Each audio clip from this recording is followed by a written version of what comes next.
years ago on Thanksgiving. That's 2 Thanksgivings ago when me and my friends went down to Alice's restaurant for a Thanksgiving dinner. But you see, Alice didn't live in the restaurant. She lived in the Bell Child Church around the corner with her husband Ray in Foxford, Prague. Now, seeing as how they lived in the Bell Tower, they had a lot of room downstairs where the pews used to be to put the garbage. Now, me and my friends thought it'd be a friend to just take that garbage, load it into our VW microbus with rakes and tools and shovels, and implements of destruction and proceed into the sunset toward the city dump.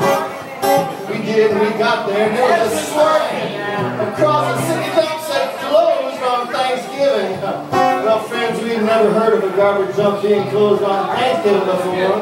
But with tears in our eyes, we proceeded into the sunset looking for another place to put the garbage.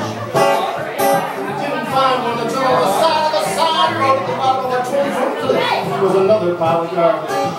We threw ours down instead of bringing theirs up, went back to Alice's restaurant, had a Thanksgiving dinner that couldn't eat, went to bed and didn't wake up till the next morning when we got a phone call from Officer Obie. He said, "Kid,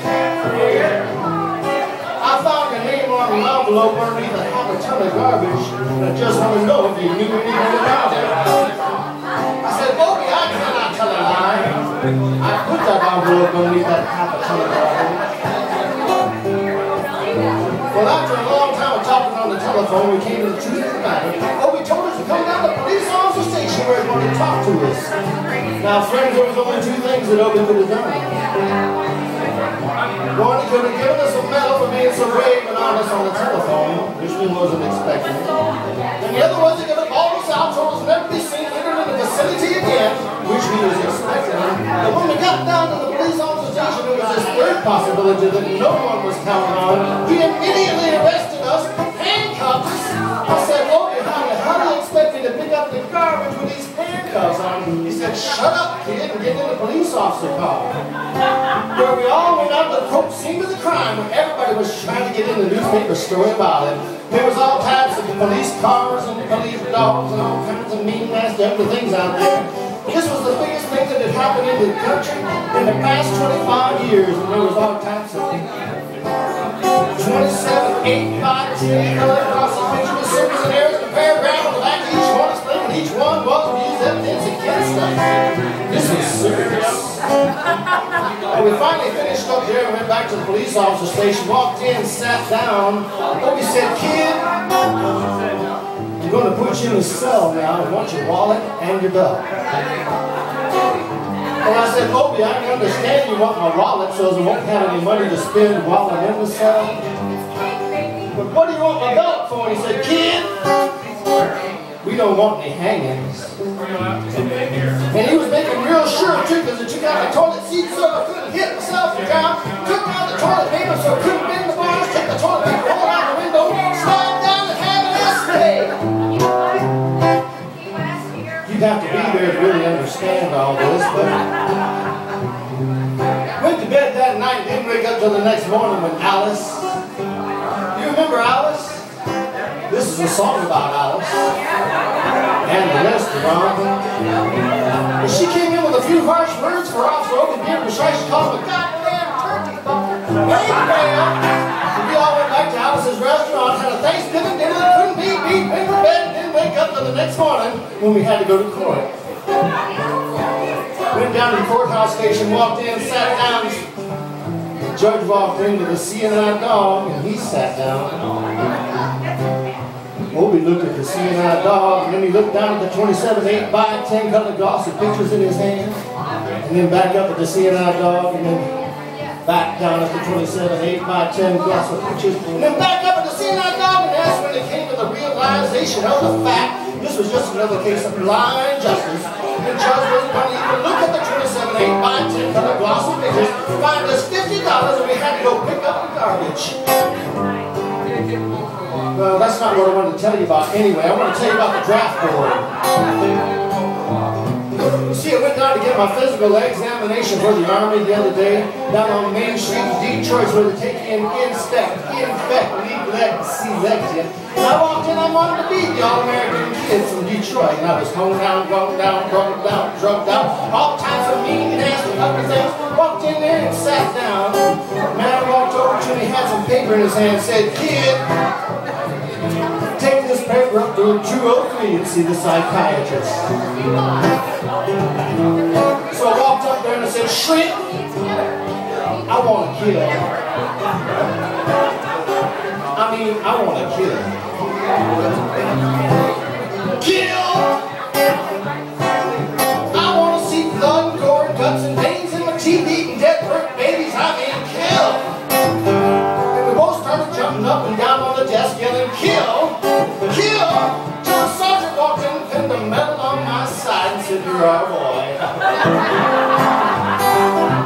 Well, I didn't appreciate that much, but I went downstairs, got inspected, infected, neglected, and selected. Now, friends, they was inspected, infected, and neglected every single part of my body, and there was leaving no part untouched. I was there for 2 hours, 3 hours. I was there for 4 hours. And then this man came up to the whole group of us there and said, "I've got a 27-word, 37 things, I'm going to get to these folks for something, and that same thing, he talked for 45 minutes. We didn't understand the word he said. We had fun, filling out the forms and playing with the pencils on the bench there." This bench was the Group W bench. Now, Group W is where they put you if they think you've done something immoral. There was all types of mean, nasty, ugly people on that bench. There was mother rapers, father stabbers, father rapers sitting right down the bench beside me. The meanest, nasty, ugliest father raper of them all came over and sat down beside me and he said, "Kid, what did you get?" I said, "I didn't get nothing. I had to pay $50 and pick up the garbage." He said, "Well, what did you do?" And I said, "I got caught littering." And they all moved away from me there on the bench until I said, "Creating a nuisance." Then they all came back and every time talking about mother stabbing, father raping things, smoking cigarettes, and playing with the pencils on the bench. Well, I finally finished my form and turned it over, and there on the other side, away from everything else on the other side, in parentheses, capital letters, quotated, read the following words: "Kid, have you rehabilitated yourself?" Well, I walked over to the sergeant there and I said, "Sergeant, you've got a lot of goddamn gall. Ask me if I've rehabilitated myself. I mean, here I am sitting on the Group W bench, and you want to know if I'm moral enough to go over women's houses, children, and villages after being a litter bug."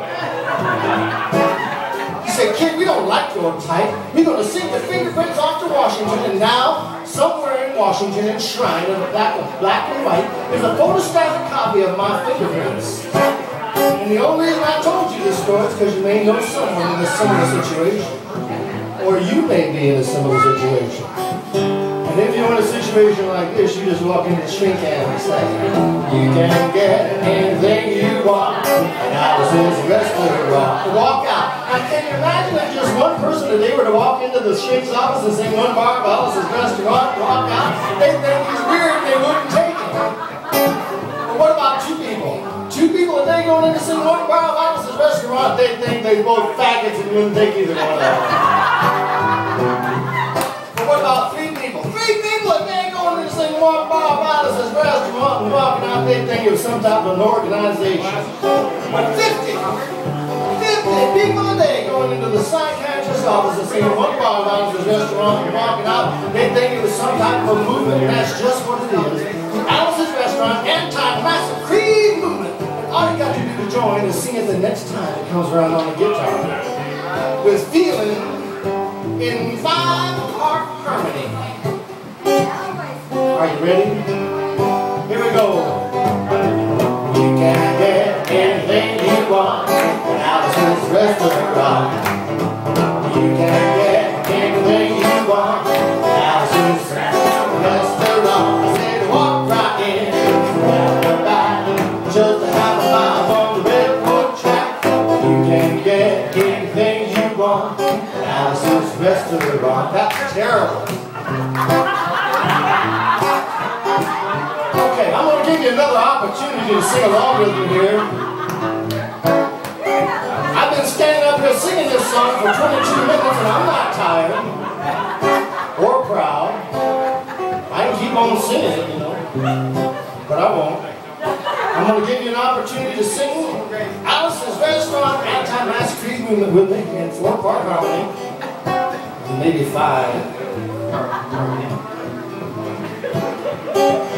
We're just waiting for it to come around on the guitar.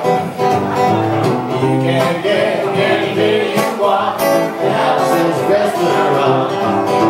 You can get anything you want, Alice's restaurant. So walk right in, it's a very bite.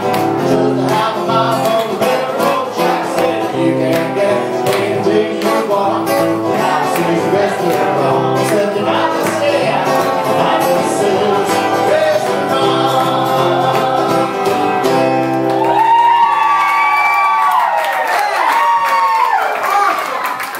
Fun stuff, huh?